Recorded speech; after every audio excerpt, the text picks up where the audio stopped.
Hello wrestling fans. Pro Wrestle Machine coming to you live from an empty arena. Here is another one from the Time Machine.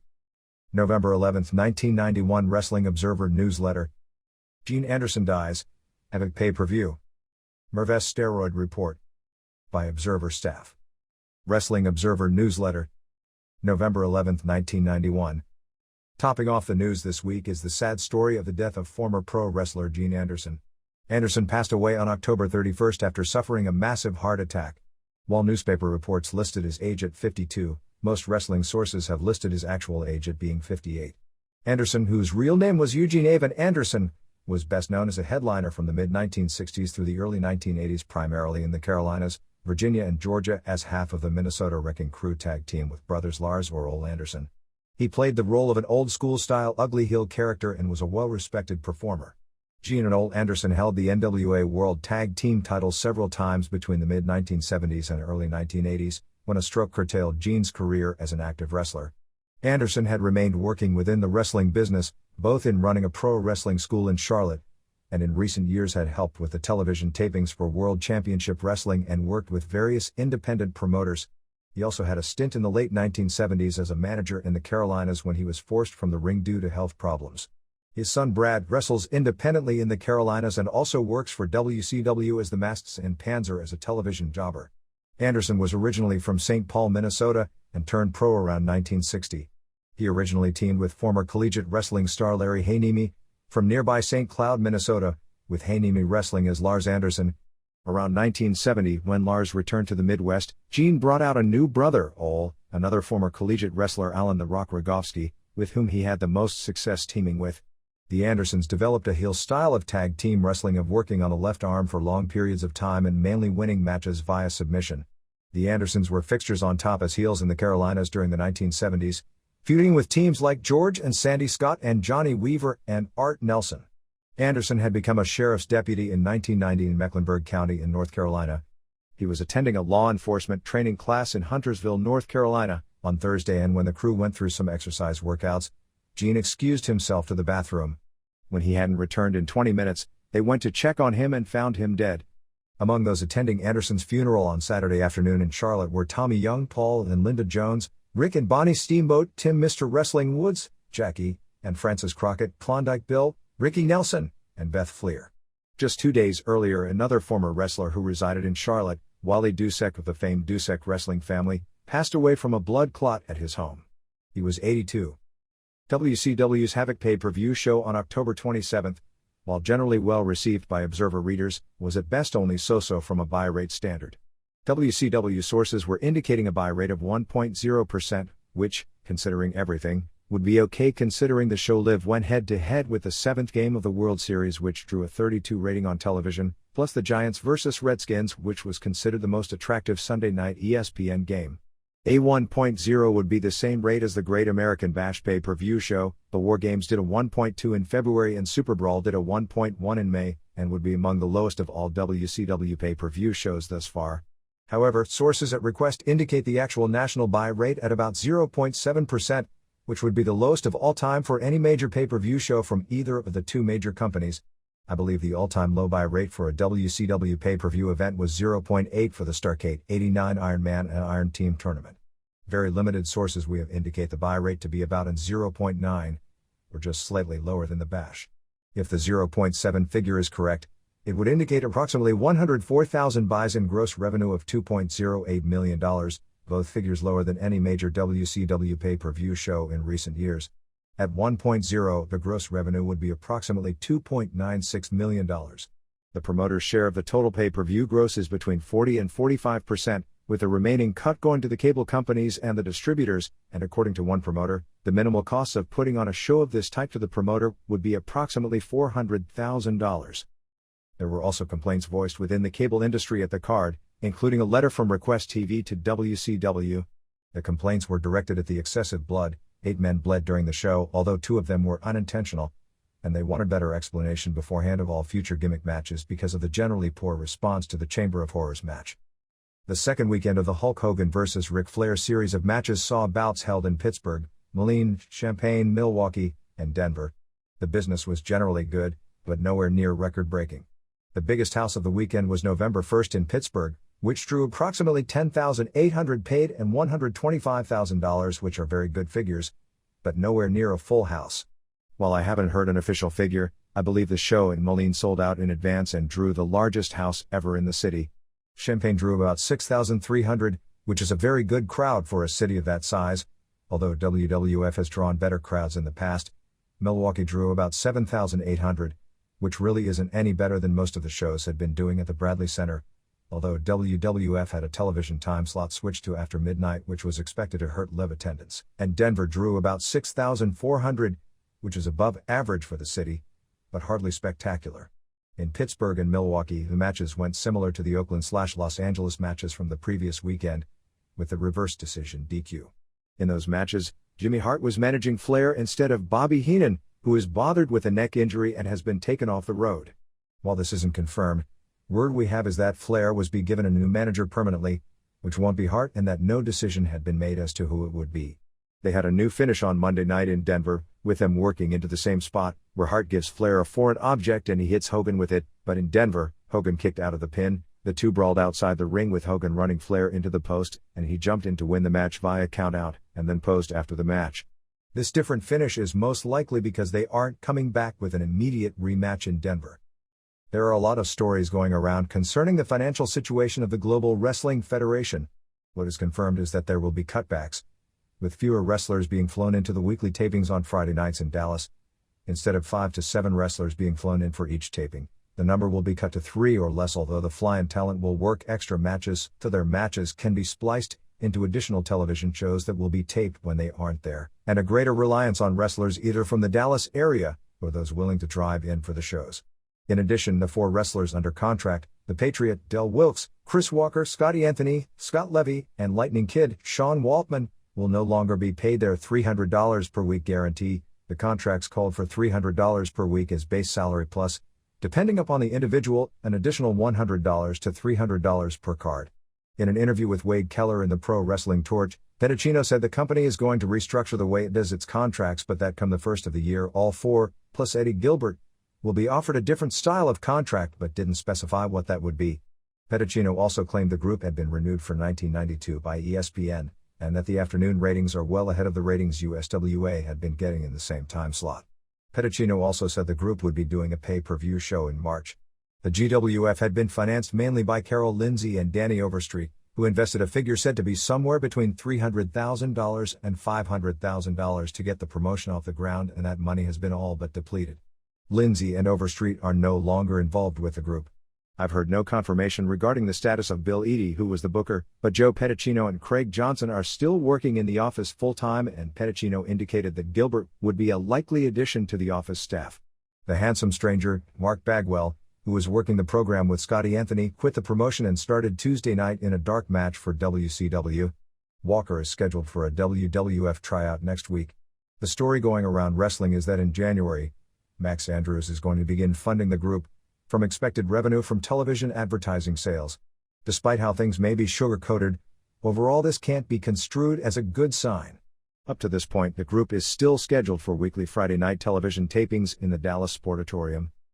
The reason this issue is a few days late is because I was in Tallahassee, Florida early in the week when the Florida House of Representatives Committee on Regulated Industries held a hearing to consider introducing a bill that would regulate pro wrestling.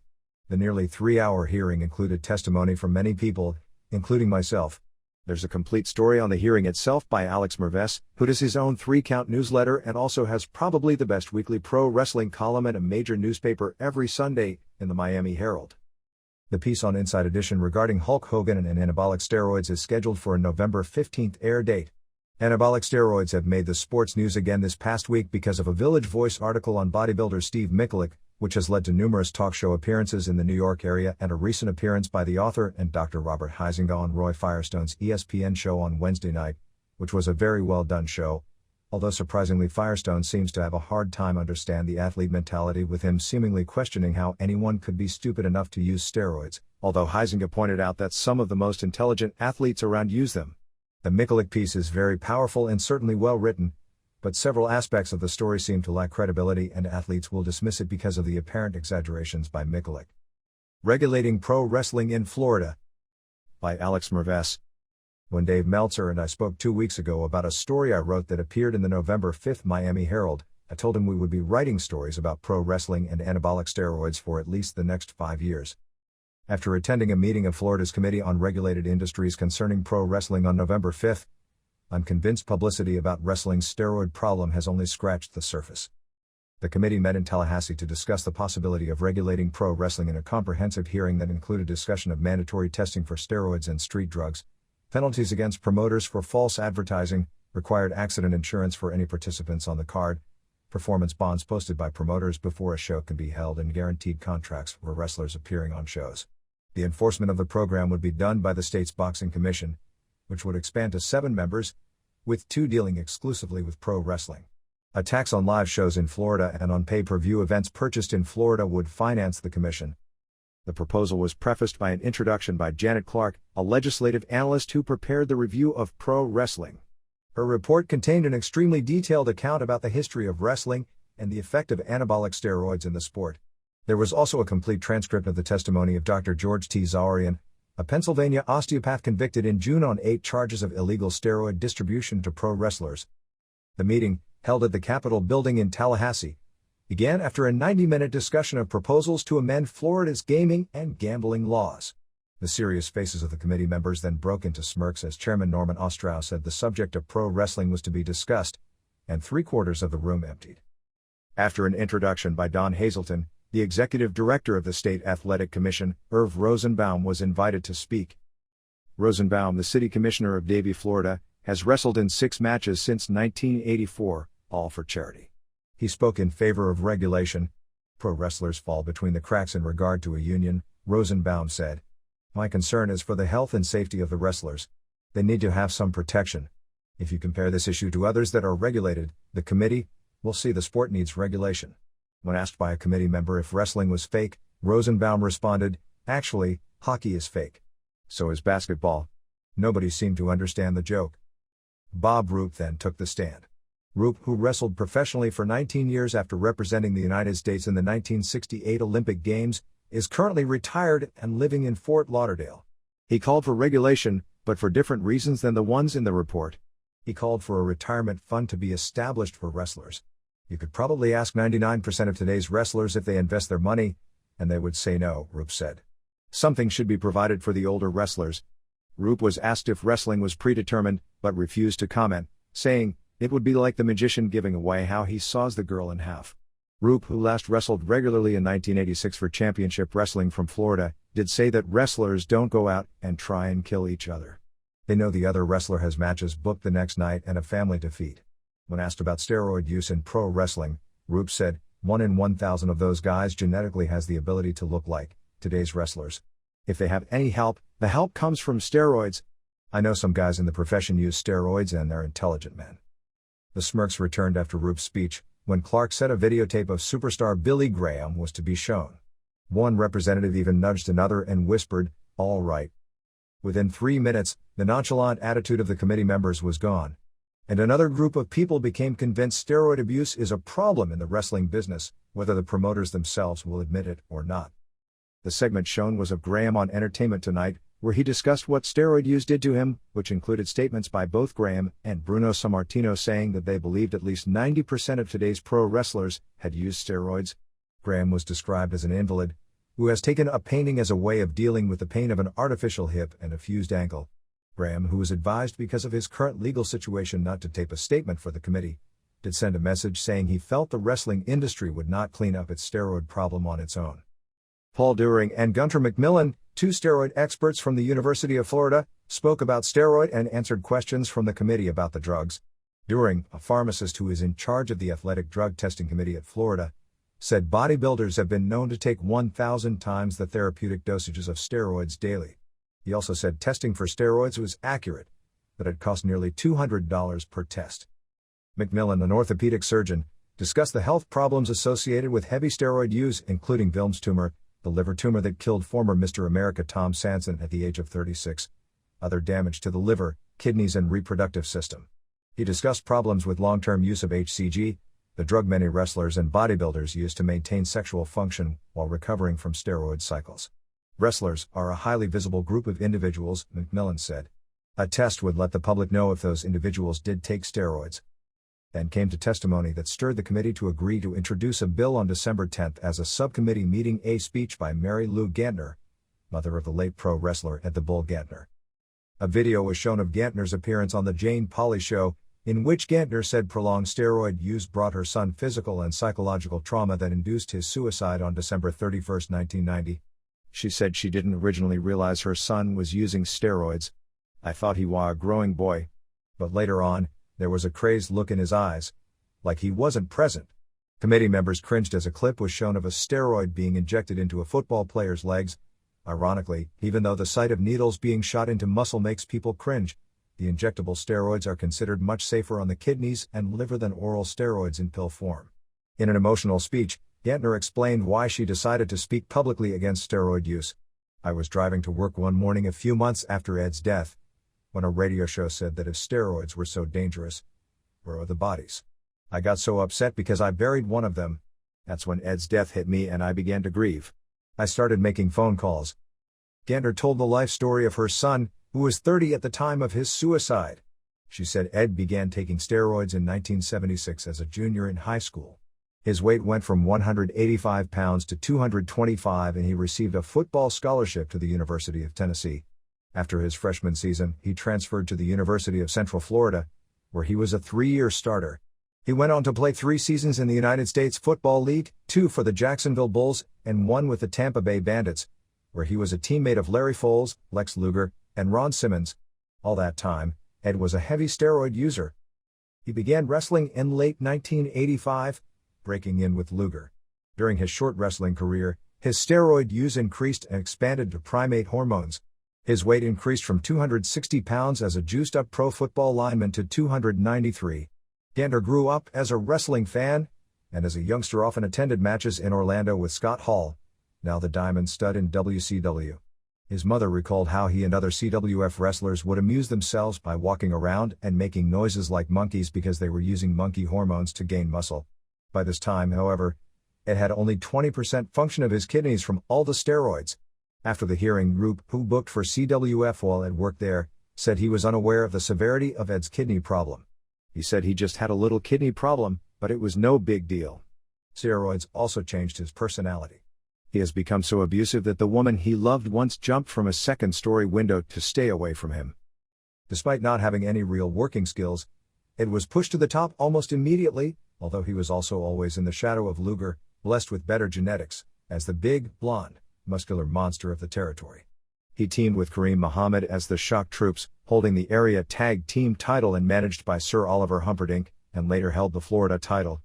After the hearing, Gantner talked about one of her son's best friends in the business, who is one of today's biggest names, who told her son, "I'm going to take as many steroids as I can get my hands on for the next 3 years and make as much money as possible, then get out of this business." When Jim Crockett Promotions purchased CWF in 1987, Ed was on the verge of a big push by Booker Dusty Rhodes, who was going to bring him to Charlotte. But at that time, Gantner became so sick with pneumonia that he almost died. Then one of his kidneys failed, apparently due to the years of steroids. His wrestling career was over, but not his steroid use. Ed had 6 major operations in early 1988, but through it all, remained psychologically addicted to keeping his size. 5 days after one operation, Ed asked that weights be brought to his hospital room. After his other kidney failed, his life was saved from a kidney transplant from his older sister. Ed's life got back together and he was living in West Palm Beach driving a truck, but he couldn't live without the steroids. I don't want to paint a picture that Ed was really like that. That was all superimposed on Ed's personality because of the steroids. He was a deeply loving and caring person. Ed's health failed again and returned home, and was taking about $1,000 per month in antidepressant drugs. It wasn't until the very end, when he lost the will to live himself, that he finally turned against the steroids. At the end he said, "Mom, if I ever had a son, I would never let him play football. He would have to take steroids to compete." Ed shot himself through the heart on New Year's Eve in his mother's kitchen. Ed's sister, who thought she had given her brother a new lease on life, went into shock for the next 6 weeks, and she also nearly died from the psychological trauma. I feel Ed's script was written in steroids and iron, and shaped by a culture's insane adoration for armchair violence, Gantner said in her closing speech. How can a responsible society allow for the trashing of the lives of our young people's minds and sit by indifferently and call it entertainment? This has changed little in the past 2,000 years when man threw his victim to the lions and the audience looked on in amusement. It is done today with less immediacy, but the outcome and the effect is just as final and devastating. The hearing slowed down at that point when Ron Travis, the head of the Florida High School Athletic Association, spoke for what seemed like forever about steroids in high school sports. While well prepared, it had no ties with the issue at hand. But the speech was so monotonous that several committee members left to go to the bathroom for the next hour. Dave Meltzer spoke next, rushing through a well-prepared speech because of a lack of time left and lack of sleep the night before.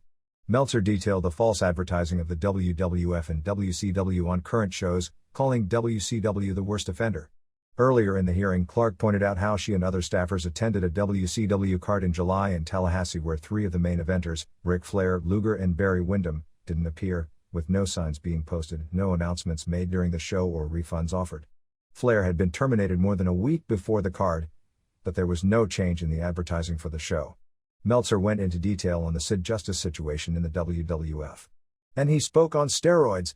The sport is very visible and it is mostly marketed at children and teenagers. Steroid testing, which would only be beneficial if it was strictly enforced, is not the solution to the problem. It is part of a solution. The main solution would be if those in charge of pro wrestling were more responsible for what they portray to the public. But realistically, that isn't going to change, and the best we can hope for today is part of a solution. The hope is that if the technology of testing improves to where the tests can't be beaten, then down the road, testing will be a solution. Meltzer also spoke about WCW's lack of a steroid policy, how the WWF and Titan Sports World Bodybuilding Federation have announced steroid testing several times but have never tested. By giving the greatest push and highest paying positions to those who use steroids, those in charge of wrestling promotions have not turned a blind eye to this problem. By their own actions, they have made what would have been a problem to begin with, since it's prevalent in other sports and society at large, into a far more serious problem. It's hard to believe that these same people, pro wrestling promoters, are going to force the people who sell them the most tickets because of their impressive physiques to eliminate one of the key attributes that made them ticket sellers. The hearing closed with opposing comments from Chris Qualman, the legal counsel for Eddie Mansfield's International Wrestling Federation in Florida. Qualman spoke eloquently in agreement with the abuses within the profession, but said there were already state and federal laws and agencies in place that could eradicate the problem without taxing wrestling promoters. The vehicles are currently in place, Qualman said. Also remember, these steroid laws are relatively new. If some of the steroid cases were more celebrated, that would be the most stringent effort to rid the problem from the youth of America. A commission would have a negative impact on the industry in Florida. Qualman said that if an IWF wrestler is caught using steroids or street drugs, his contract will be terminated. Henry Raines, owner of Suncoast Pro Wrestling, was also in Tallahassee to speak, but was unable to because of the time limit expiring. When the bill is introduced in December, expect lobbyists and executives from both the WWF and WCW to appear. Should the bill pass, it would have to be approved by other branches of the state government, which doesn't take all that long, and will be voted on in January when the state legislature is in session. One possibility may be a compromise where the state allows the wrestling industry to regulate itself, but serves as a watchdog to ensure that the abuses are being corrected. A comprehensive look at the meeting is available in the November 12 issue of 3 Count at P.O. Box 12795, Gainesville, Florida 32604. The price is $6 for 4 issues.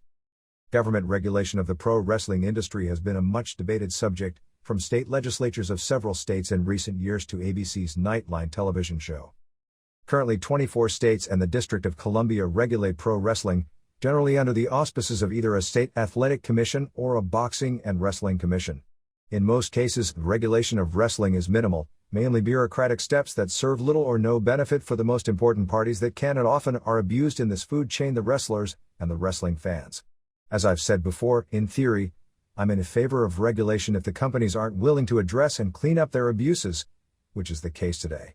But in practice, it has generally simply been a way to levy a tax on wrestling events to either collect minimal amounts of money for the state, or in most cases, help fund regulation for professional boxing. When California deregulated pro wrestling last year, I was in favor of the move, although opposed to the reasons for the move. Basically, it was deregulated because of the argument that it wasn't a sport, which isn't relevant because there are many regulated industries in this state, almost none of which are sports, that nobody ever got hurt. A point so ridiculous it's laughable. and that by regulated it the state is giving its stamp of approval to it as a sport, which is only the case if the laws governing regulation aren't written based on what wrestling has become and instead are based on laws for the sport of boxing, as is the case in many states.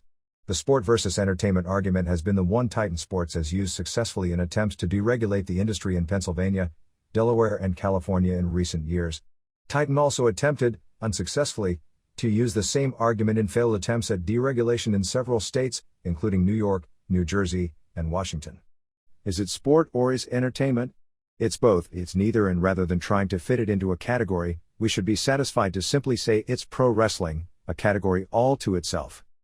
Trying to define whether pro wrestling is sport or entertainment is a semantic judgment of no relevance to the issue of regulation, except that in many states, the laws regarding regulation are so antiquated, unenforced and not applicable to the business, as it has evolved today. As Larry Sharp told me during the regulation fight in New Jersey, the best course for all concerned is not deregulation, be re-regulation. The issues to me are these. If the industry has been able to police its own abuses, there is no need for governmental regulation, even if it is a sport. If it is unwilling to, regulation from the outside becomes a course of action that must be considered.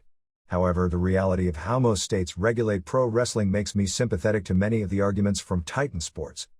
Florida legislative analyst Janet Clark, through an exhaustive amount of effort, gained as much knowledge of the industry in a short period of time as I've seen any outsider gain.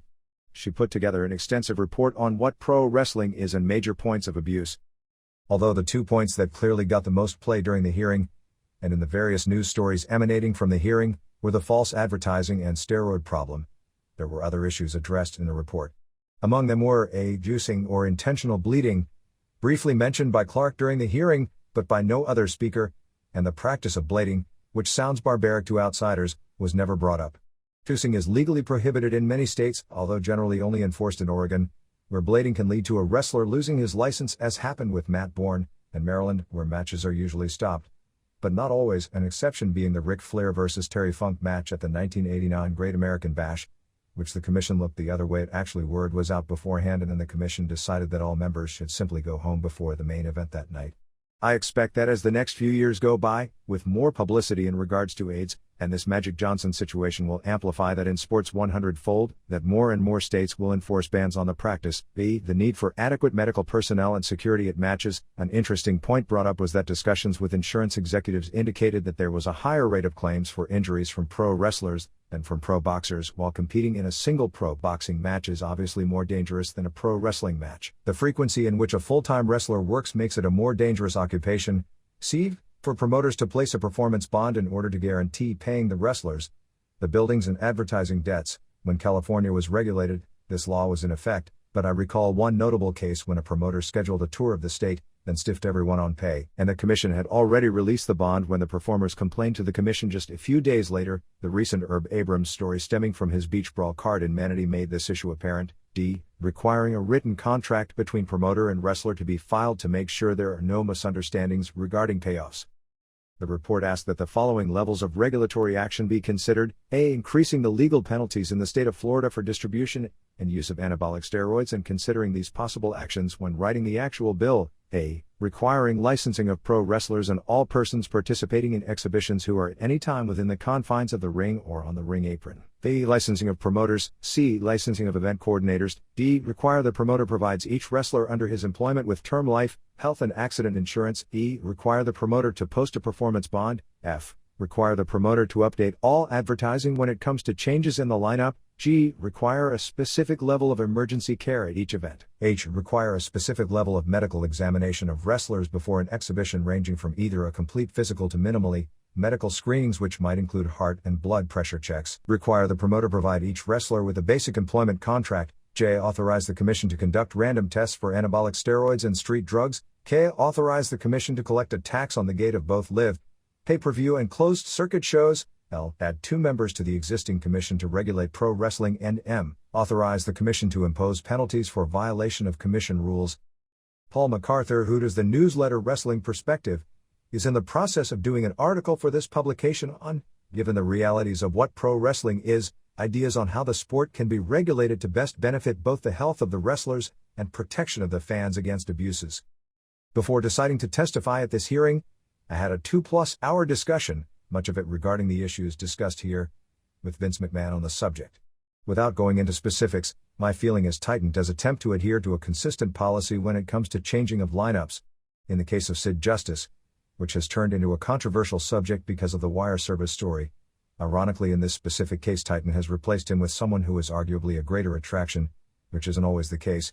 But when it comes to a main event match, the attempt is generally made to put in as good a name replacement as possible, and they do have reasons to explain why they delayed changing the cards, mainly because they don't want to expose that their television shows aren't live, and they felt it would be confusing to wrestling fans to announce Sid being injured in the markets which he wasn't going to appear, and then have him still appear on television without an injury for 2 weeks. My argument is that it is more important to be honest with your paying customers, particularly in the cities that ran shows from mid-October, when they pretty well knew he'd be out at least a month, to November 8th, because they would never be alerted to the change on television before attending the show, about the main event they are buying tickets to see.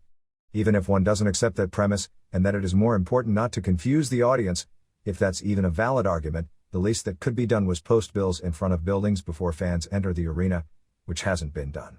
Still, I almost feel like I'm picking on Titan here, because WCW is a far worse offender. Even if one agrees with Titan's point of view in regard to this subject, and I don't, the abuses of WCW when it comes to not delivering what is advertised, not updating advertising, etc. are enough to clinch any argument about the subject. Indeed, the attitude of those in charge may have best been exemplified in July, when they knew in advance that several legislators would be attending the card in Tallahassee, that Flair, Wyndham and Luger wouldn't be appearing as advertised, and still posted no bills and made no announcements, which virtually clinched a hearing and a subsequent bill on the subject. There are legitimate reasons for no-shows, and there will be always instances where a last-minute injury or a wrestler walking out the night before will lead to honest problems that the promotion can't correct in time. However, there have been so many instances documented here on a regular basis from both the WWF and WCW, and admittedly, much more from WCW, that hardly fall into that circumstance. False advertising is probably one of the issues I heard the most complaints about, said Clark at the meeting. I expected the steroid issue to be hit hard, but was quite surprised with the vehemence across the board as it related to the false advertising issue. While Qualman was correct in that there are laws on the books already, they are written to where the promoter can only be penalized if a consumer were to sue the promoters over false advertising, something that isn't worth the hassle, because there is no regulatory body that can sanction those who conduct their business in this manner. When it comes to anabolic steroids, as far as use within the profession, more than enough has been written about it here. Right now, the states of Oregon and Washington test wrestlers for street drugs. There are wrestlers who haven't been able to get a license in Oregon because of that. I believe the test comes when they take their license, and the cocaine metabolite only stays in the system for 72 hours, so it's relatively simple to abstain from cocaine for 3 days and you can pass a test, since you know in advance when you are being tested. Nevertheless, people have failed it. New Mexico has added provisions to test for cocaine and anabolic steroids, but in reality, will only do so in extreme circumstances. Puerto Rico also has steroid testing, stemming from the death of a wrestler in the Dominican Republic from a steroid-induced heart attack. But random testing of wrestlers for steroids by the government is breaking new ground. There is a legal question, since the NCAA lost one suit on that issue, although in that case the courts ruled it was unjustifiable to test athletes in sports where there is no evidence of steroid use for steroids, because the same court upheld the NCAA's right to test football and basketball players, because there was evidence of steroid use in those sports. Clearly pro wrestling would fit into the latter category. Should this be done? If the promotions would take care of the problem themselves, absolutely not, from my perspective. But there is certainly more than enough suspicion in regards to the WWF not following through on its announcement and skepticism that they will play favorites in enforcement, something that has apparently happened in other sports. WCW, by its own inaction, again clinches the argument even if the WWF was going to do what they claimed they were going to do. Is the problem serious, both in the message it has educated to the television viewer and long-term health risks of the wrestlers? My own feeling is that if this bill includes provisions for random anabolic steroid testing, and 1 or 2 other key states follow suit, which is likely as this subject garners more and more publicity, that it will stem both companies into taking action on their own. On their own, they'll find it much easier to control how much publicity those failing will get, since commissions would have to publicly announce suspensions, and they will be able to play favorites, something that, while certainly not impossible to play games with commissions, is certainly harder than playing games yourself. There have been implied hints by both WWF and WCW of pulling out of Florida if the commission is instituted, but my feeling is the negative publicity this would garner by pulling out of a state because of steroid testing, although they'll use the guise of the tax as a public reason, the fact is Florida's 5% tax is less than many other states, such as Illinois who tax 10%, and nobody has pulled out of running those states because of excessive taxation, would only bring more publicity to this issue. EMLL. The latest on the strike is that the RTC in Mexico, similar to the FCC in the United States, ruled that Televisa can resume filming the Friday night shows at Arena Mexico in Mexico City starting with the show on November 8 that will air this coming Sunday on Galavision in the United States at 10:30 p.m. Eastern Time, and from noon to 2 p.m. in Mexico City. On October 27, the television show consisted of matches taped the previous Wednesday night at the Magic Circus Disco in Mexico City, and Wrestlers and Referees Union head Manny Guzman complained that the disco didn't have union permission to film live wrestling shows. The November 3 television show then consisted of several taped matches from earlier in the year, including a 28:00 Octagon vs. Fuerza Guerrera match that was heavily edited on its initial television appearance and may have been the best match on Mexican TV thus far in 1991. The show at the Magic Circus Disco included a tag team match with All Japan Women stars Kyoko Inoue and Toshio Yamada versus Cynthia and Esther Moreno. Inoue and Yamada have returned to Japan. They worked in the semi-main event on the November 1 show at Arena Mexico with the Japanese girls teaming with La Diabolica and the Mexican girls teaming with A10. The debut of the Ultimate Dragon Yoshihiro Asai is still on hold due to visa problems that haven't been corrected. Guzman has petitioned Mexican President Salinas to rule as an arbitrator for one side or the other and have the strike settled. The first UWA card was taped on Sunday for Imavision. The union announced it hadn't decided whether or not to boycott the show publicly, although privately it had already decided not to worry about the television on Imavision because it's on the smaller CH-13 in Mexico City, rather than on the largest network television. This was a test for both the union, the wrestlers and Imavision, and if all went well, the taping of the weekly El Toreo shows would begin regularly within a week or two. The first show airs this coming Saturday from noon to 2 p.m. The only result I have for the November 3 show at Arena Mexico card is that Mascara Sagrada retained his national light heavyweight title beating Pierre Roth Jr. via DQ in the third fall. UWA. October 27 at El Toreo in Naucalpan was headlined by Mel Mascaras vs. Connect going to a double disqualification in the third fall in what was said to be a bad match. Mascaras, in his day, was the biggest star in Mexico as was Connect, so this was a battle of legends so to speak. In other results, Pegasus Kid and the Killer and Fishman beat Dos Caras and Enrique Vieira and Villano 3 in 2 out of 3 falls when Kid pinned 3. 3 also had his mask ripped open and bled buckets, and afterwards challenged Pegasus to a mask versus mask match which took place on November 3.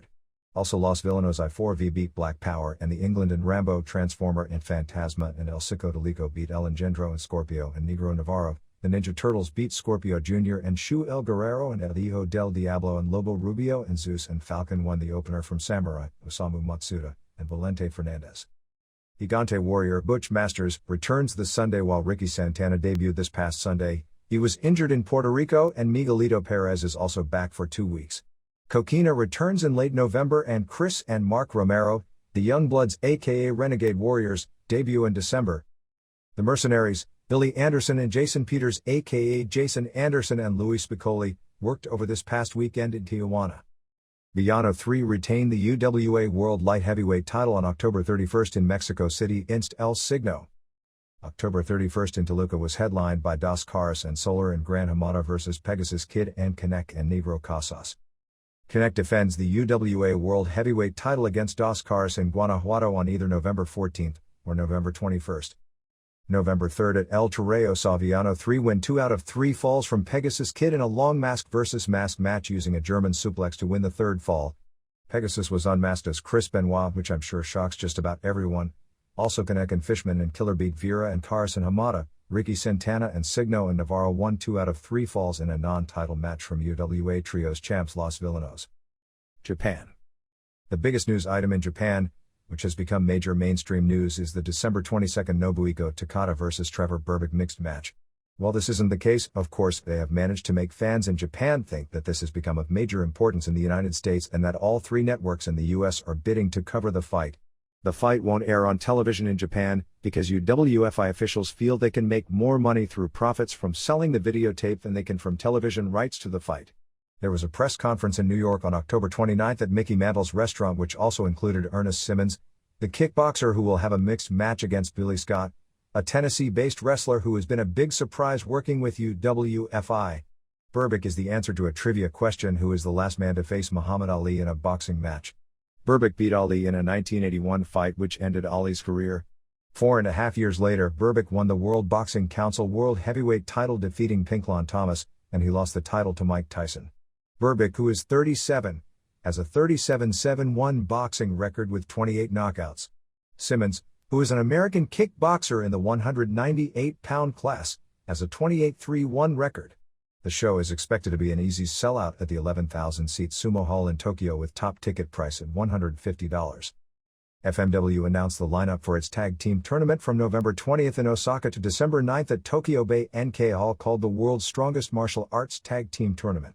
Teams are Atsushi Onita and Tarzan Goto, Samba Asako and Ricky Fuji, the Sheik, Ed Farhat, and Sabu, his nephew, the Gladiator, Mike Awesome, and Big Titan, Horace Boulder, legit nephew of Hulk Hogan, and Mark Starr, the Mercenaries, Billy Anderson and Louis Piccoli, Gregory Verichev and Kobakuru Tenniais, two ex-world champions in judo from the Soviet Union, Katsuji Ueda and Alex Venn, and a Taekwondo tag team from South Korea. Leon Spinks is signed for the tour as well, but no word on whether they signed a second boxer, as Onita's idea was to enter a U.S. boxing tag team.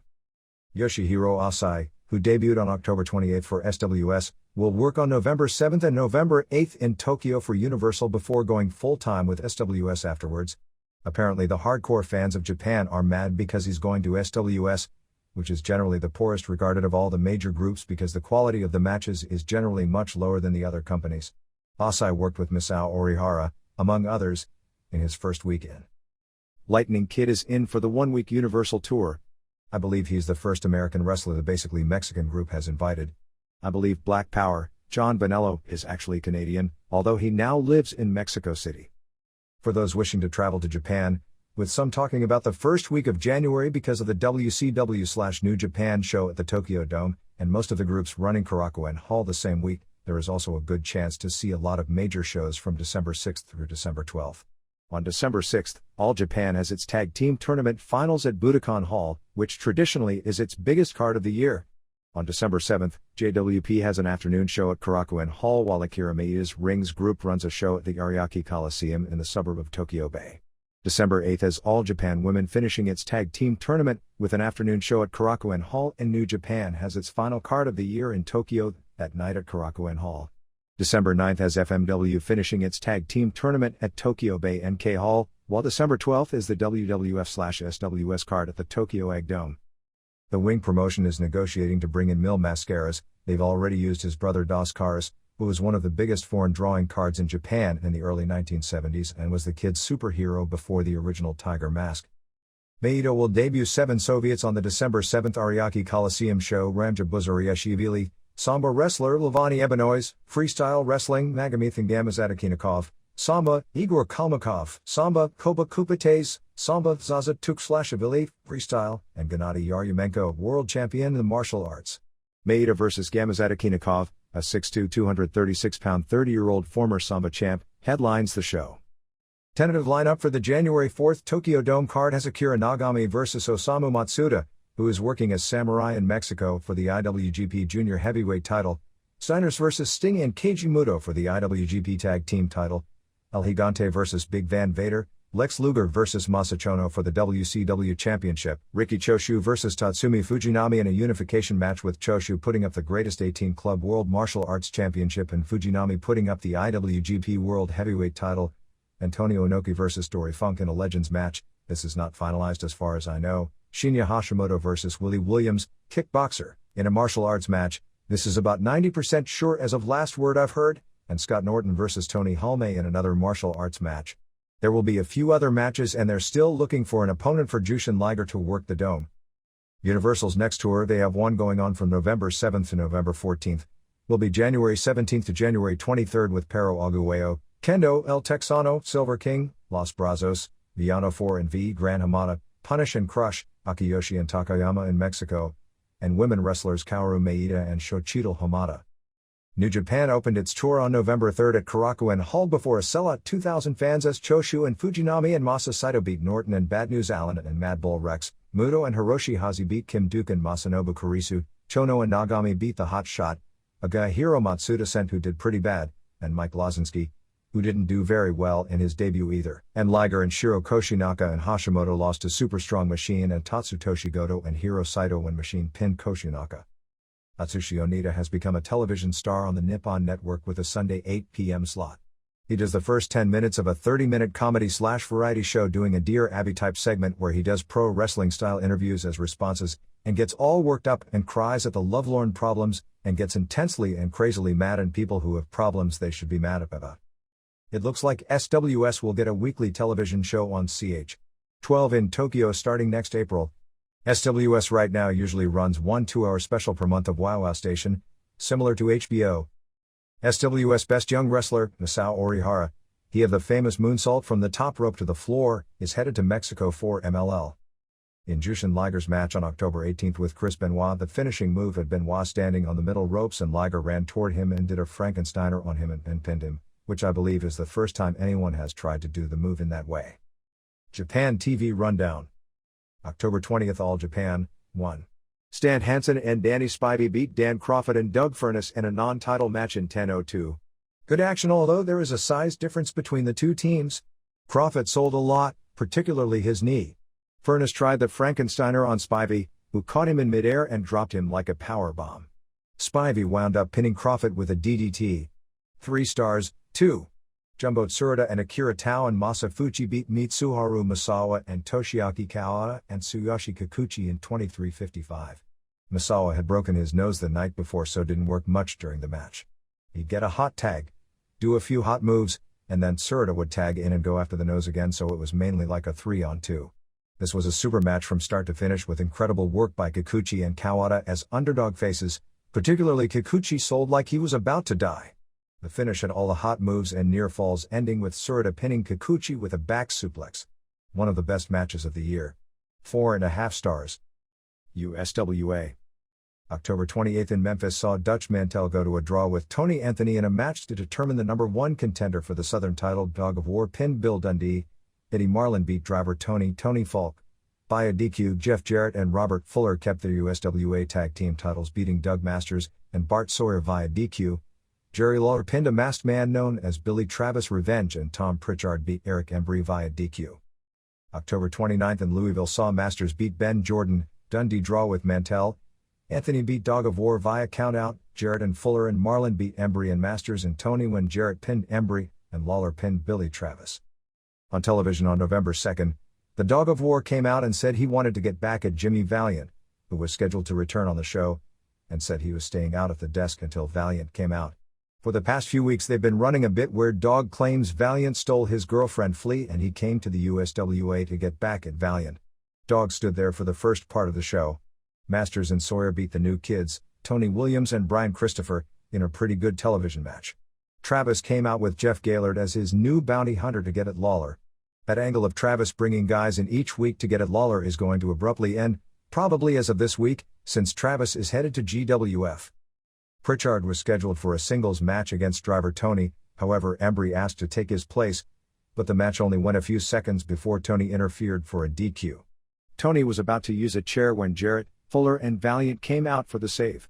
Valiant then came out and he and Dog met face to face. Valiant told Dog he'd never been with Flea and didn't know who Flea was. At that point, a fat blonde woman came out, lady wrestler Diane von Hoffman, and said she was Flea and that Valiant had kidnapped her. Valiant looked at her and said he couldn't afford her and that she was too fat for him and that said he wouldn't touch her with a 10-foot pole. Apparently the Freezer Thompson pushes over without an angle as they had a television match with Embry and Travis and Dog of War beating Jarrett and Fuller and Thompson with Thompson doing the job clean in the middle. Gaylord is being billed as the only real All-American in wrestling, which I guess is a knock on either Steve Williams or Ron Simmons. November 4th in Memphis had Anthony vs. Leatherface, Dundee vs. Travis, Jarrett and Fuller defend against Masters and Sawyer, Dog vs. Valiant, Embry vs. Pritchard for the Southern title, Lawler vs. Gaylord and a battle royal. Global.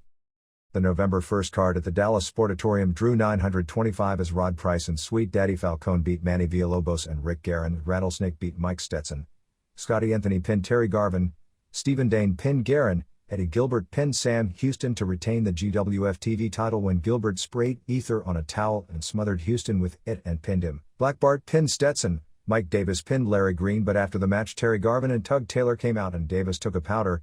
Taylor pinned Frogman LeBlanc. Bill Irwin beat Anthony via DQ when Price and Falcone interfered. Gary Young pinned Green. Garvin won a 10-man battle royal to get a shot at Gilbert's TV title when Taylor, Davis and Irwin all went over together. Houston pinned Falcone. Young beat Bull Payne via DQ when Samantha interfered and Gilbert pinned Garvin to keep the TV title. Among the matches scheduled for November 8th are Price vs. Irwin, Davis vs. Taylor, Tatum and Price vs. Irwin and Bart, Dean vs. Rattlesnake, Houston vs. Payne, Brian Lee vs. Falcone, Garvin vs. Tom Davis and more. Several no-shows on Friday due to legit transportation problems. The Maulers couldn't get out of Atlanta because of thunderstorms and Lightning Kid and Jerry Lynn were stranded in Minneapolis because of the record snowfall. Speaking of Kid, he's currently in Mexico working for Universal. Handsome Stranger also no-showed without warning since he was booked at a WCW taping on the next Tuesday. During interviews on the show, Taylor admitted that Chaz was his son. With Chaz injured, Taylor and Garvin are feuding with the Davis brothers. Danny Davis and Brickhouse Brown are scheduled to debut on November 15th, stopping in Dallas on the way to Puerto Rico. They are planning on a major show on November 29th in Dallas as a day after Thanksgiving Spectacular, with Davis Brothers vs. Chaz and Garvin, Price and John Tatum vs. Chris Walker and Steve Simpson for the GWF Tag Team title and Lightning Kid vs. Terry Garvin for the GWF Light Heavyweight title. Oregon. The November 2nd show in Portland drew nearly 1,000 fans to see a loser leaves town, a quit match between Billy Jack Haynes and Demolition Crush. As it turned out, nobody quit or left town when it was over. Finish saw Crush have Haynes in the full Nelson as ref Sandy Barr, who takes more bumps than most WWF wrestlers, held the mic for Haynes to quit, but Haynes grabbed the mic and hit Barr with it, and he took a bump. At that point, half the promotion hit the ring and it was ruled a no contest. In other matches, John Rambo beat Al Madrill via DQ. Madrill went to cut Rambo's hair with scissors but was stopped by C.W. Bergstrom. Madrill used the scissors as an object and KO'd both Rambo and Bergstrom and shaved the name Al on Bergstrom's hairy chest.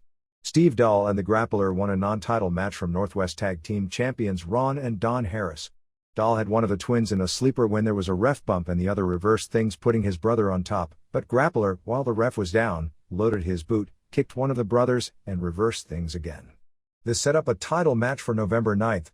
Mike Miller pinned Madrill. Moondog Moretti gained a rare victory pinning Mike Winner when Winner was distracted by Madrill. The other bout was billed as a West Texas suicide match between J.W. Storm and Jesse Barr.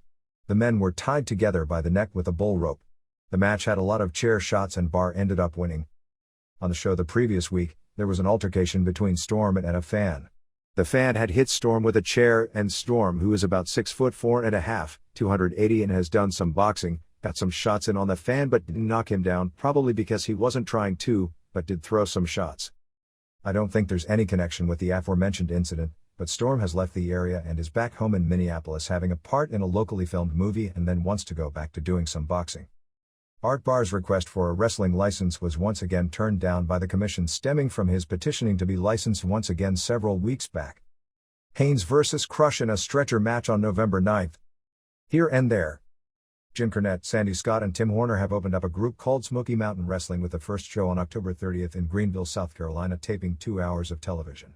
Bob Caudle is doing the announcing. Bob Armstrong is the commissioner and some of the wrestlers included Bobby Fulton, Scott Armstrong, Paul Orndorff, Rip Rogers, Ivan Koloff, Stan Lane, Brian Lee, Barry Horowitz, Robert Gibson, and Dutch Mantell.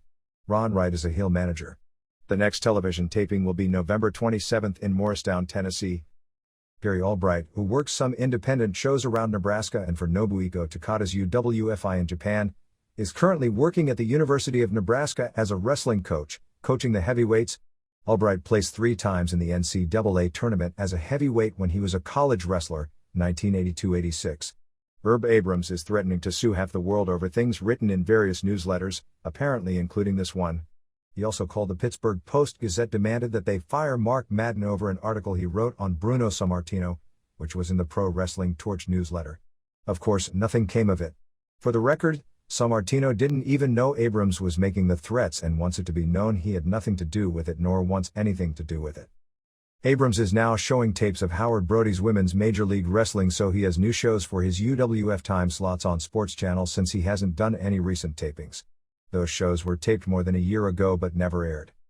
Abrams does have a TV taping scheduled for November 16th at Mount Vernon High School in Mount Vernon, New York, headlined by Tony Atlas vs. Paul Orndorff. Joel Goodhart is making noises about promoting shows in Daytona Beach and Pompano Beach in Florida.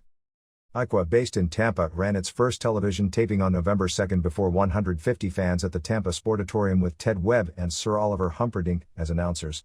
Among the wrestlers put over were Coconut Kid, Jimmy Backlund, Pat Tanaka, The Terminator, Mark Laurinaitis, Master Blaster, Al Green, Star Riders, Tex Salinger managed by Billy Mack, Hurricane Walker, Ron Slinker and Mark Starr, and they talked about Kevin Sullivan coming in during the show. Backlund drew with Tanaka to keep his light heavyweight title, and Terminator and Blaster, billed as Florida Tag Team Champions, went to a double countout with Star Riders. Boris Malenko ran a show on November 3rd in Jackson Springs, Florida before 300 fans as Vern Henderson beat Outlaw Cody Wade to win the Southern title. November 10th in Somerville, New Jersey is an EQ show headlined by Coco Ware vs. Tony Atlas. Jerry Lannon and Chris Love are said to be starting to run shows near Nashville. IWF on October 25th in Orlando, Florida saw Mondo Clean beat Incredible Thor to keep the IWF title, and Thunder and Lightning beat the Heartbreakers, tag champs, via DQ, and Cliff Anderson, TV champ, double countout with Lou Perez. October 26th in Leesburg, Florida saw the same top three matches, only this time Anderson beat Perez via DQ. Daniel Castillo, who works for the WWC as Top Heel Hurricane Castillo Jr., was indicted on a September 15th incident where he beat up a fan in Mocha, Puerto Rico. Castillo was released without bail. As the story goes, Castillo allegedly attacked the fans after the fans said words that bothered him. The fan needed medical treatment. Scott "The Rock" Stevens won a tournament on November 1st in Lima, Ohio before 250 fans to win the Northern States title, beating Scotty Hotbody Scott Summers in the finals from Motor City Wrestling based out of Warren, Michigan. The group's tag title changed hands on the same show as the Kansas Outlaws. Sam Cody and Randy Rogers beat Wild Bunch, Machine Gun Mike Kelly and Al Snow. Dan Riley and Tom Burke, who do a wrestling talk show on WNNZ in Springfield, Massachusetts at noon on Saturdays, were mentioned with a photo in the October 24th of the talk show industry newsletter Talkers. Bobby Fulton ran a show on November 2nd in Bristol, Tennessee before 475 fans as Bobby and Jackie Fulton beat Ivan and Vladimir Koloff in 28:00 of a 3 1/2 stars match, plus Tim Horner won a battle royal. Ron Garvin beat Stan Lane, with Jim Cornette 2.5 stars. Bambi beat Lady X. Peggy Lee Leather 1 1/2 star. Horner beat Mighty Yankee 1/4 star, and Rocky Patterson beat Joe Kazana, who apparently separated his shoulder during the match. WWF television tapings take place November 11th in Utica, New York, November 12th in Springfield, Massachusetts, and November 13th in New Haven. One of the tapings will be for a Survivor Series preview show on USA Cable, while the others will be for Superstars and Challenge respectively. They added Hogan vs. Flair to Springfield, originally Flair vs. Piper, no doubt to help ticket sales. Titan will produce 2 television bodybuilding shows, one for syndication and another for USA Cable. The syndicated show is called Body Works, which will have an Entertainment Tonight type format covering the lives, or probably more aptly, fantasy lives, of the 14 WBF bodybuilders. The cable show, called Body Stars, will have the WBF bodybuilders doing workouts with celebrities and penthouse playmates in a glorified T&A show. On the wall at Madison Square Garden, they have listed all kinds of names of famous stars that have performed there, from Emmett Kelly to Willis Reed. 3 wrestlers are listed: Frank Gotch, Ed Strangler Lewis and Hulk Hogan, which apparently has a lot of fans of Bruno Sammartino upset with the MIF. El Matador, Tito Santana, is replacing the Dragon in Survivor Series. No official word on who will replace Sid Justice. Most of the assumption is it will be Mr. Madness, although at least one higher-up insisted that wouldn't be the case. Jimmy Snuka will be replacing Jim Neidhart on the road after Saturday because Neidhart will be taken off the road to sell his injuries that will appear on this weekend's television match with Ric Flair. I just hope that this doesn't mean that down the road Neidhart will return and feud with Flair. Announcements should be made over the next few weeks that several of the Mr. Madness vs. Jake Roberts main events for late November and early December will be changed to tag team matches with Madness and Duggan vs. Roberts and Undertaker. WWF sources are saying the $52,000 listed here as the amount Rick Steamboat earned during his WWF stint was less than the actual number, but other sources insist it is the correct figure. November 1st in Las Vegas drew 3,700 as Greg Valentine beat Big Bully Bizich with the figure 4 leglock dud. Nasty Boys beat Rockers 2 stars, Undertaker pinned Jim Duggan after hitting him with the urn 1 star, Randy Savage beat Jake Roberts via countout when Roberts simply walked out of the ring after 4 o'clock 1 star, Ted DiBiase beat Virgil via countout 1 1/2 star, Bushwhackers beat Beverly Brothers via DQ 1/2 star, and Bret Hart pinned Jerry Saggs when Brian Knobbs' interference backfired 1 star. Berserker was scheduled to oppose Hart but he was snowed in. The billboard in front of the Thomas and Mack Center on the day of the show still listed Sid Justice vs. Jake Roberts as the main event. There was also an ad in the Sunday newspaper in Springfield, Massachusetts listing Sid vs. Jake as the main event, above the added Hogan vs. Flair match, even if you can believe that, this past weekend. However, on Monday night in Denver, when announcing the next show in Denver, WWF was honest and announced the main event as Jake Roberts vs. Mr. Madness, the husband of Elizabeth, for the December 7th show. As of this weekend, the Justice injury will be acknowledged on all television shows. The Mountie suffered a slight concussion in last weekend's match with Bret Hart in Los Angeles.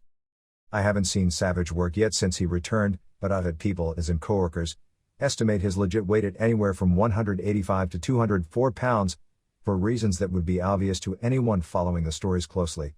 Savage has worked at least some of his recent matches with Roberts wearing a shirt. Funny to see them push Undertaker as being undefeated so hard on all the TV shows, which is kind of insulting to everyone who went to a live show that he was on during the past summer since he lost almost every match to Ultimate Warrior. But maybe since he doesn't exist anymore, those results also don't exist. But he also lost to Sid Justice, who clearly still exists. All ad budgets, or at least most, have been sliced in half, and the card on November 15th at the Cow Palace in San Francisco headlined by Hogan vs. Flair is an experiment because no outside money is being spent advertising the show, only using the local television as the only exposure. At last report, the advance for that show is nowhere close to the advance for the first. Primetime Wrestling on October 28th did a 2.2 rating, which remains poor, and All-American on October 27th did a 2.0, which is also a poor rating. Hogan's next movie, called Up, may go directly to video instead of having a major screen release because of the lack of success of Suburban Commando, although I heard the same things about Commando at the same stage of the game. I believe Hogan will be wrestling straight through until WrestleMania, before missing much of the summer again doing another movie. November 2nd in Milwaukee drew 7,800 as El Matador pinned Hercules. The Mountie beat British Bulldog via countout, IRS pinned Big Boss Man, Jimmy Snuka pinned Colonel Mustafa. Legion of Doom beat Natural Disasters via DQ, Jim Neidhart pinned Skinner, and Hogan beat Flair via a reverse decision DQ. I'm told that Winston, the former manager of Bulldog, died of a heart attack. There is interest in England to host one of the major pay-per-view shows in 1992, however, between the time difference problem, really only a minor problem because they can still broadcast the show on tape delay for the appropriate US time, and costs of doing a show of this type overseas. The WrestleMania from Toronto presented so many problems because it was from a foreign country that when it was over they were swearing they'd never do a pay-per-view from a foreign country again. But never in wrestling is 18 months, it's probably not going to happen, but if the popularity in England stays at its current level, maybe it's inevitable at some point. November 4th in Denver drew 6,400 as Matador pinned Hercules 1 3/4 stars, Skinner pinned Valentine using the ropes 1 3/4 stars, Bossman pinned IRS 3 stars, Legion of Doom beat Natural Disasters 2 3/4 stars, Mountie pinned Bulldog using the trunks 1 1/4 stars, and Hogan beat Flair via countout 2 3/4 stars. Hogan sold almost nothing for Flair the entire match. The match advertised as Neidhart vs. Bully never took place. Both Kerry Von Erich and Mustafa were at the building, neither were advertised, as neither wrestled. Chris Chavis is being brought out to take the Dragons' dates against Skinner for the next few weeks. Sergeant Slaughter will work house shows starting either with or just after Survivor Series. Genichiro Tenryu appeared on Primetime Wrestling and poured some Japanese food over the head of Bobby Heenan. October 28th in Portland, Maine saw Savage beat Roberts via walkout countout dud, DiBiase beat Virgil via countout 2 stars, Rockers beat Nasty Boys 1 star, Undertaker pinned Duggan after using the urn 1 star, Skinner pinned Brooklyn Brawler dud, Beverly Brothers beat Bushwhackers 2 stars, and Valentine pinned Tony Capone dud. The MSG show that same night, headlined by Flair vs. Piper, drew $145,000 or about $8,500 paid, which disappointed everyone. There is talk of taking some major action to try and rebuild the crowds at MSG, particularly if Hogan Flair on November 30th can't sell out. Among things being considered is moving the traditional Monday night shows to Friday or Saturday night, or eliminating the cable broadcasts of the show on MSG Cable.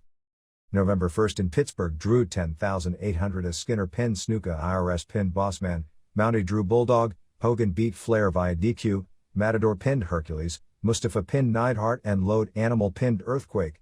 Told Hogan Flair was 3 stars, but nothing else on the show deserved above half stars. Mark Madden had an article in the Post-Gazette the day of the show with quotes from Flair and Vince McMahon.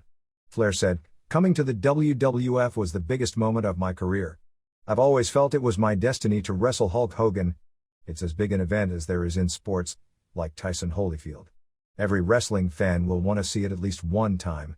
McMahon said, "With Ric Flair's style and brand of charisma, he's a natural counter to Hulk Hogan, a natural rival. I don't see any matchup of this kind coming along anytime soon. But I can't imagine any individual building credibility with another organization like Ric Flair did." Flair didn't wear his title belt at the house shows this weekend. The hearing, scheduled for Thursday in regards to ownership of the belt itself, won't be taking place, as the sides have agreed to an out-of-court settlement. I'm not exactly sure of the settlement, but the National Wrestling Alliance, through TBS, will be paying Flair the $50,200 figure to regain possession of the belt itself.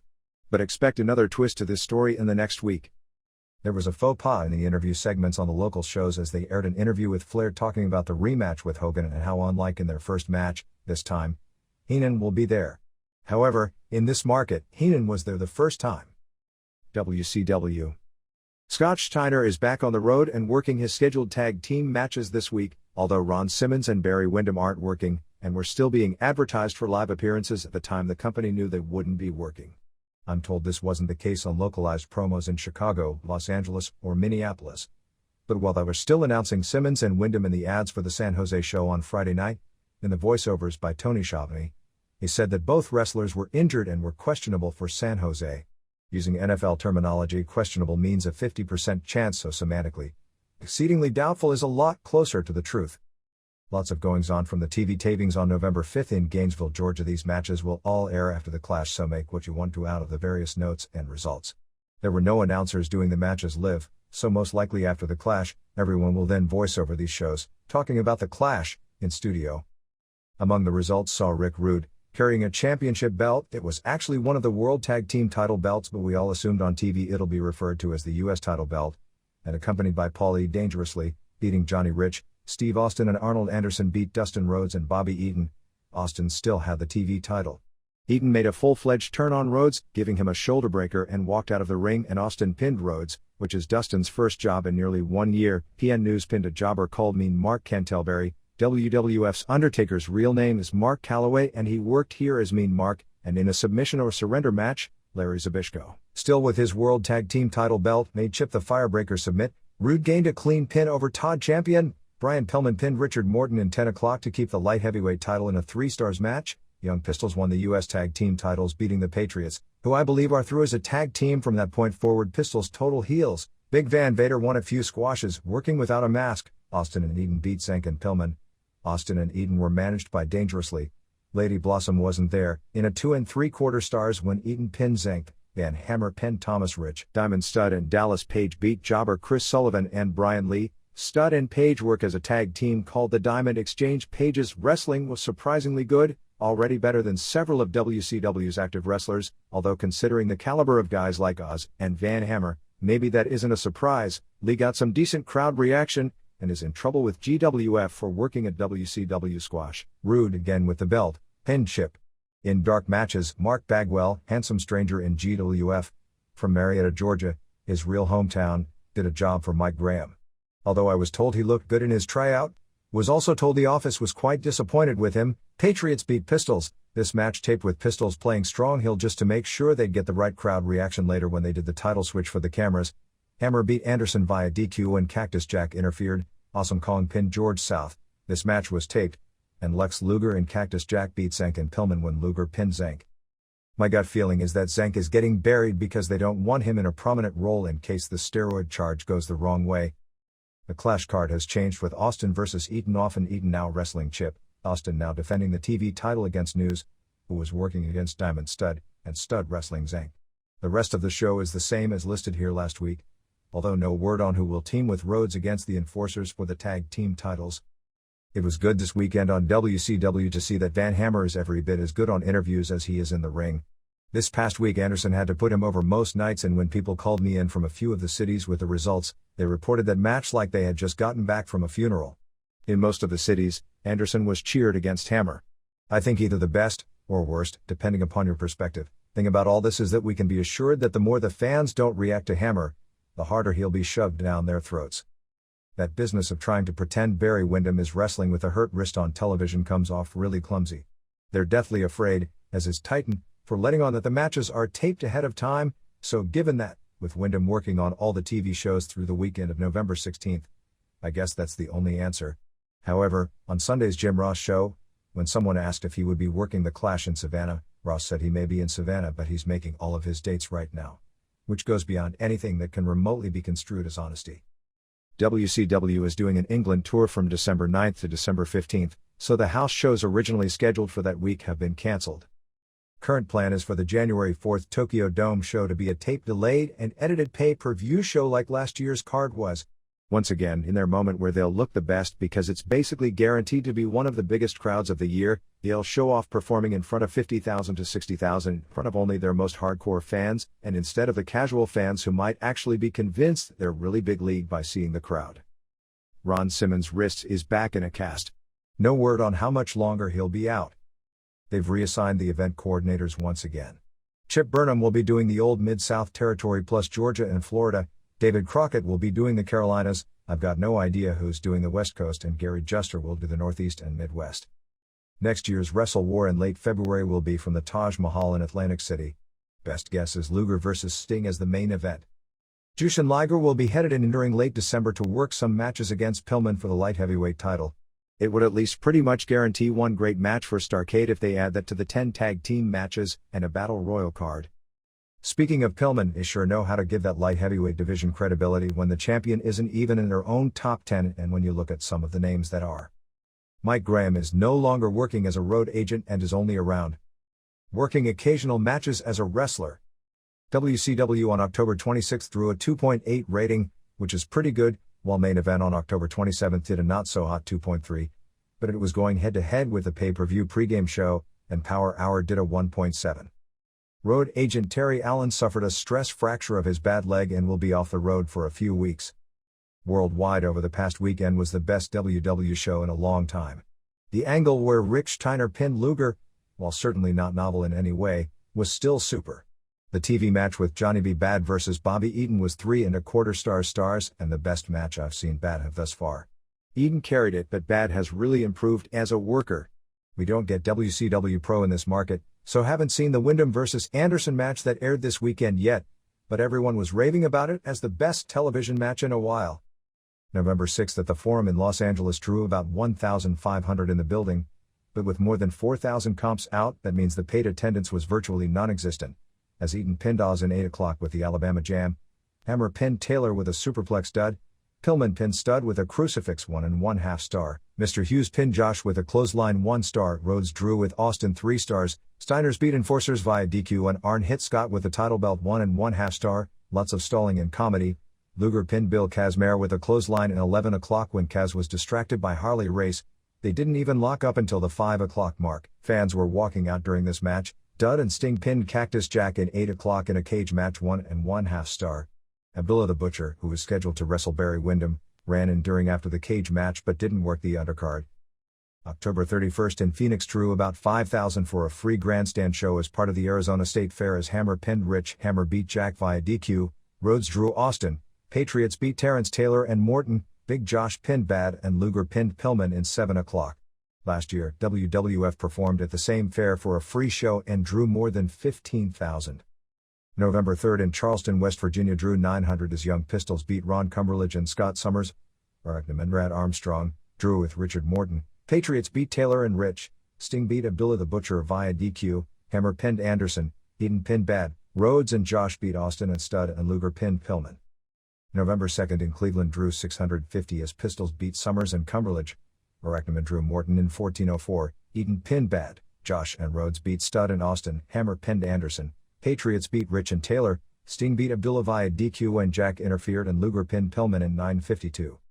November 1st in Albuquerque drew 946 as Arachnaman drew stud 1 1/4 stars, Pistols beat Renegade Warriors 2.5 stars, Eaton pinned Bad 2.5 stars, Hammer pinned Anderson 2 stars, Patriots beat Morton and Rich in 25-0, first half all stalling, second half very good, 3 stars, Austin pinned Josh 1 star. Rhodes and Pillman beat Luger and Jack when Pillman pinned Luger clean 2 stars and Sting double count out with Abdullah in 4 o'clock 1 star. October 19th in Philadelphia drew 820 as Patriots beat Freebirds, Josh pinned Bad Misty Blue and Black Venus beat Linda Dallas and Cat LaRue, Austin pinned News, Enforcers beat Young Pistols, Rhodes pinned Morton, Steiner no contest, Jack and Wyndham and Sting beat Luger and Hughes. The readers' pages. John Arezzi of 12 Phillip Walk, West Babylon, New York 11704 is selling a videotape of all 6 Eddie Gilbert vs. Cactus Jack matches from the past year for $29.95 and also selling a videotape of his Wrestling Fans Convention for the same price. You can also order both tapes for $50. S.R. Booker of 3910 Aurelius Road, Lansing, Michigan 48910 is looking for tapes of Sabu from Vermont, Philadelphia, USWA, Detroit, Toronto, Hawaii, and Japan. John Temmerman of P.O. Box 734, Skokie, Illinois would like to get a tape of the Medusa documentary television program in Japan that included the boxing match with Asia Kong. Jeff Mangles of P.O. Box 5028, Rocky Point, New York 11778 puts out a newsletter called Turnbuckle Tribune. Ira Friedberg of 68-34 Springfield Boulevard, Bayside, New York 11360 is looking to trade his magazine collection in exchange for Madison Square Garden House show tapes from 1978 present. Mitch Nakagawa of 544S. 6th Street No. 2, San Jose, California 95112 is looking to find any stores in either Tokyo or Yokohama that sells wrestling merchandise and the directions to Ribera Steakhouse. Russ Kress of 787 Andover Road, Union, New Jersey 07083 would like to trade anything on his list for a tape of Halloween Havoc. Paul Dizegi of 9717 S. Keeler No. 103, Oak Lawn, Illinois 60453 puts out a humor newsletter called Heavily Papered, and will send a copy to anyone who sends 2 first-class stamps. Halloween Havoc. I gave the show a slight thumbs up. It was definitely a marked improvement from the last few big shows from the group. The special effects were the best I've ever seen on a pay-per-view show. It kills me that they probably could sign Randy Savage with all the money they blow on things like special effects, but they were good special effects. The show didn't have a WrestleMania aura, but there were too many good matches to give it a thumbs down. The angle in the beginning with Barry Windham and the Enforcers was so choreographed that it was embarrassing. I liked the tombstones with the Minnesota Twins on them, and I thought Michael Hayes using the Atlanta Braves and the chop routine was a great idea. I was worried what was going to happen in the Creatures match, but it wasn't bad, and Big Josh wrestled more like Matt Bourne than Big Joshua. Rick Rude turning out to be the Phantom was sensational, and weren't we all surprised to see Paul E. back so soon? Even though the revamped card was for the better, wrestling-wise, I still think people are going to be screwed because it was a pay-per-view, not a clash, and there were so many lineup changes that I lost count. They have to deliver the card they advertise if they want loyalty from their fans, and they don't have many loyal fans left. Abdullah being fried was incredibly graphic and unique that I found it entertaining. Vinnie Carolyn. Stoughton, Massachusetts. I thought Paul E's comments were fantastic. The Rude Medusa Paul E angle was the second most exciting thing in wrestling since Wrestle War. The first was watching Hogan vs. Flair in Oakland. Luger vs. Simmons had the feel of a legit sporting event. Scott James. Sacramento, California. I gave Havoc a thumbs down. It got off to a great start even though the object of the Chamber of Horrors match was ridiculous, but there was a lot of action mainly due to Sting and Cactus Jack. I'm sure it was better lived because the camera work was the worst I've ever seen. Eaton Taylor, Garvin Bad and Austin Rhodes were all good matches, and then they destroyed the show. Van Hammer made Oz look like Ric Flair. After Casimir vs. Oz and Van Hammer, I lost complete interest in the show until the third fall of Luger vs. Simmons. For a US title match, Luger vs. Simmons was just fine, but for a world title match, it didn't cut it at all. On the positive side, I attended the first Flair-Hogan match in Oakland and have never had such a good time at a live wrestling card. The heat was fantastic. The match had a great ending. I gave it 4 stars and can't wait for the rematch in San Francisco and can't wait to see what McMahon has up his sleeve at the Survivor Series. Jeff Benson. Concord, California. I hear WCW is planning its next pay-per-view show head-to-head with the Super Bowl. They've already tried to put the NBA out of business by scheduling a clash against their playoffs, and Major League Baseball by putting a pay-per-view against the World Series. The Chamber of Horrors was a disgrace. It was irresponsible, unethical, and exposed the business worse than any newsletter ever has. As if a blood pressure of 120 wasn't bad enough, they had to risk giving Abdullah a heart attack by electrocuting him. Maybe next year they'll bring a guillotine. There was a major crime committed in the parking lot. Thumbs up for the rest of the show. Eaton Taylor was great, and Rhodes and Austin have become stars in my eyes after their match. Luger vs. Simmons was 3 stars, and Paul E. and Rude gave great interviews. Vader without a mask is just another fat guy. He's one of my favorite wrestlers and a major stars, but if he was going to work without a mask, they should have done it in a dramatic fashion like in Japan. They took all the drama out of Scott Steiner's return. The stupid second fall ending hurt the main event. Flair Hogan on Saturday night was a 2-star match with good heat. Both guys have lost a lot. I like to finish a lot. It was well thought out and executed by everyone. I'm betting on a heel Warrior versus Hogan at WrestleMania. If not, they'll have to give Flair the title by January. Steve Yohei, Alhambra, California. Thumbs down for Havoc. The relatively clean finishes, the dramatic use of blood, and the debut of Rick Rude and return of Paul E. Dangerously were all pluses. But there was still too much filler material into many matches that shouldn't have been there. The creatures showed how WCW still makes its most embarrassing moves on its biggest shows. The announcers sounded bored when they weren't launching phony platitudes. The reintroduction of Medusa as a heel was stupid, and the torture chair was a major miscalculation. Paul Sherman, Brookline, Massachusetts. An unmitigated thumbs up. The Chamber of Horrors was a great opening match, and the world title match was a good closing match. The best match was Bobby Eaton versus Terry Taylor. The Van Hammer and Bill Kazmaier matches were perfectly placed so that one could have an intermission to get snacks. However, as a referee, I objected to the use of WCW's refer-eye camera. That was the dumbest idea they've come up with since Van Hammer. How can an official work with a power pack strapped to his waist and a contraption on his head that looks like some sort of a shock therapy apparatus? The camera angles from the ref's head were awful, unless, of course, you're interested in seeing the wrestler's feet up close. Ron Barrier, Staten Island, New York. Big thumbs up.